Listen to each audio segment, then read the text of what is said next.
What it do? It's your boy Shoboat in this thing, man. Shoboat. And I got a cool topic today, right? So, a couple people asked me this. You know, they said, "What is some tips, tricks, or hints that I could give to a new artist, a new rapper, right? That's just kind of getting everything started or whatever."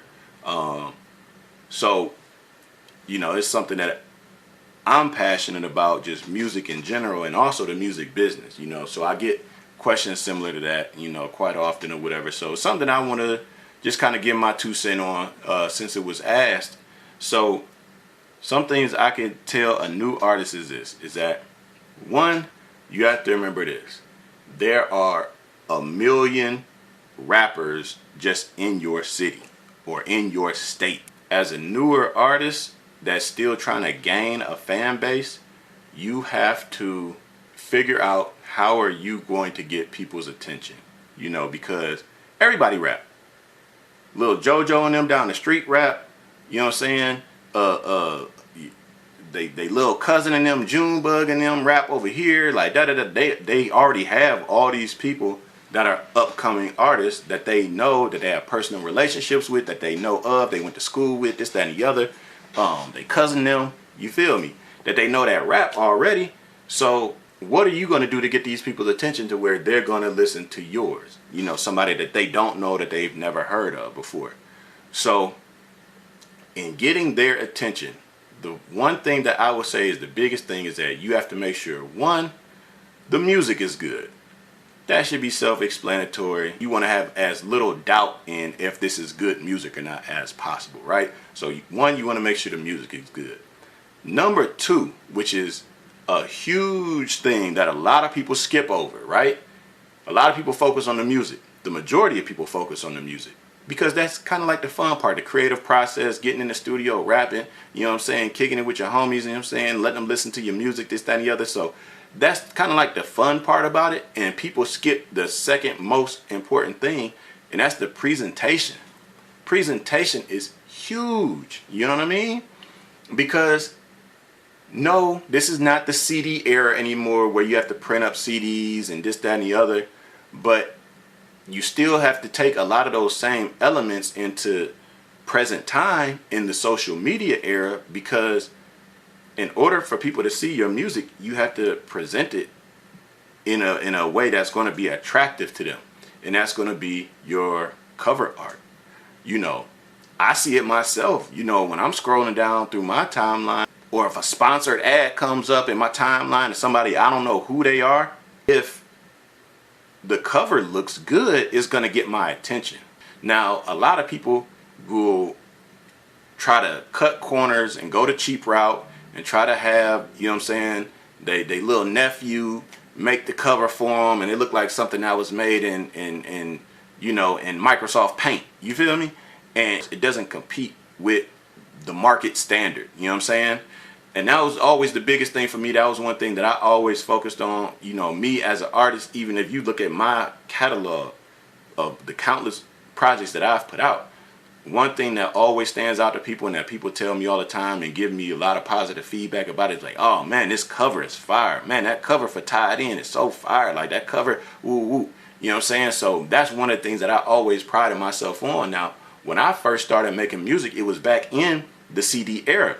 So when you had to have your music in CD stores, so as I'm getting my music in these different stores, one of the things that I always looked at was this, is that, all right, when they put my music in the store at a FYE or something like that, and they put it in the racks, you know, my CD is going to be right there next to whatever other big name artist just dropped a CD recently. So it's going to be right next to Jay-Z or Lil Wayne or whoever else might have came out with something recently right there. So no, I'm not that caliber artist. I'm not on a major label. I don't have this, you know, $2 million budget on my project or nothing like that. But I have to make sure the optics are right to where I can catch fans, to where when they see my album cover, it's not an immediate turnoff. It's something that grabs them because they're saying, wait, who is that? I never heard of this dude, but his cover is up to par with everybody else, and as a matter of fact, this cover is dope, man, I'm gonna check this out. You know what I'm saying? Or it could just be automatically that I'm not just automatically just gonna say, no, I'm not rocking with it based off of the cover. The cover looks like it's in the right place, that it belongs there. You know what I'm saying? So that's the one thing when you want to grab people's attention. Obviously, the biggest part of that is that you don't want to turn them off. The third thing, now I talked about the number one thing is make sure the music is good. I talked about number two, the presentation. The third thing I want to touch on also is the actual sound quality. You know what I'm saying? That's another huge thing. The sound quality, you want it to be same thing. You want it to be of market standard.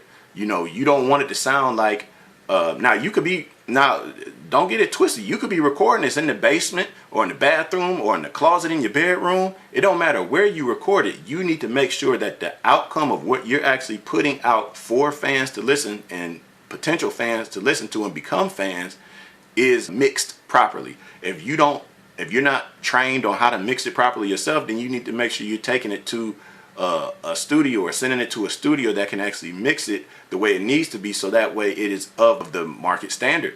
You know what I'm saying? So that way when people are listening to it, it doesn't automatically put them off when they hear your video clip or your snippet of the song that you put online, right, on social media when you're trying to promote it. You know, because I'm telling you, me personally as a consumer, not as a rapper or artist, but as a consumer, when people are promoting their music and it comes across my timeline on social media or something like that, and I hit play on it, or if it's playing or whatever, if the sound quality sound like they rapping on Play School My First Microphone or whatever the case may be, it's a no for me, dog.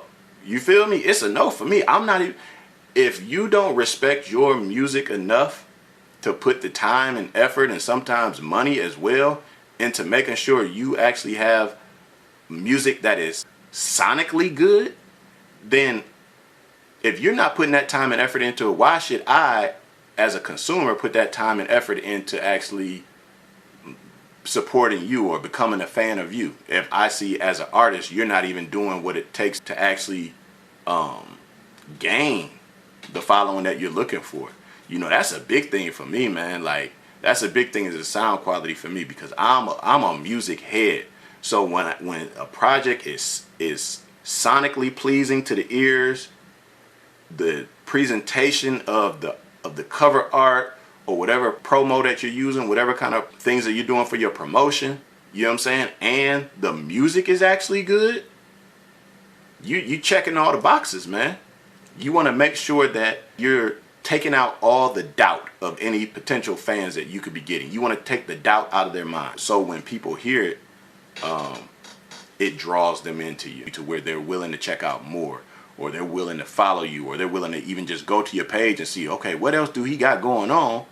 Because that's what's going to make them decide if they want to follow you. So, and that's another thing as far as presentation. You want to make sure that, you know, your social media, let's just say Instagram specifically, or even Facebook, you know, you want to make sure that, you know, it isn't something crazy. You don't got a whole bunch of conspiracy theories on it and this, that, and the other, to where it's just going to turn people off. You know, if you are trying to be a rapper and you're trying to build a fan base, then you want to make sure that you have things that are aesthetically pleasing on your page as well. So 3 very simple things that you can do that every new artist that is just starting out and trying to build that fan base, those are 3 things that you should make sure you have down pat and that you are on top of, to help you put yourself in the most advantageous position to build a following for yourself. You know what I'm saying? But that's what I got for you for today, man. You know what I'm saying? Hopefully that can help out some artists. You know what I'm saying? Any other music business, music questions, man, I'm 100% down for those. You know what I'm saying? So if you do have any other questions regarding music business or just music in general, man, throw them down in the comments so I can read through them and see what we got going on, man. Other than that, like the video, subscribe to the channel. Also, follow me on Instagram too. If you don't follow me on Instagram, follow me on Instagram. We got a lot going on over there too. You feel me? But until then, man, Shobeezy, let's get it.